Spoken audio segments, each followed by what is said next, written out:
அட இது இல்லாமல் எப்படி தீபாவளிக்கு யார் யார் வீட்டிலலாம் குலோப் ஜாமுன் செஞ்சீங்கன்னு மறக்காமல் கமெண்ட் பண்ணிட்டு போங்க. வாங்க குலோப் ஜாமுன் செய்யலாம். இதுதான் நான் டைம் குலோப் ஜாமுன் செய்கிறேன்.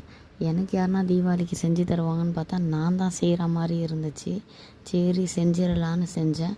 ஒன்றுமே இல்லைங்க, அந்த எம்டிஆர் பேக்கெட்லேயே பின்னாடியே இன்ஸ்ட்ரக்ஷன் கொடுத்துருக்காங்க. அதுபடி செஞ்சதுக்கே நல்லா வந்துச்சு. என்ன அதில் தண்ணி ஊற்றி மிக்ஸ் பண்ண சொன்னாங்க. ஒரு சில பேர் பால் ஊற்றினா கூட நல்லா இருக்கும்னாங்க. சரி பாலை தான் ஊற்றி ரிஸ்க் எடுத்து பார்ப்போன்னு செஞ்சேன். என்ன உருண்டைங்க கொஞ்சம் சின்னதாக போட்டிருக்கணும் போல், பெரிய பெரிய உருண்டையாக உருட்டினதுனால நல்லா பணியாரம் சைஸ் இருந்துச்சு. ஆனால் டேஸ்ட் என்னமோ சூப்பராக வந்துச்சுங்க. என் வீட்டுக்காரே சொன்னார் நல்லா இருந்துச்சுன்னு.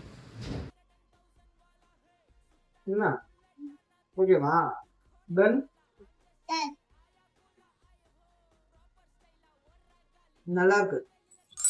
தேங்க்யூ. உண்மை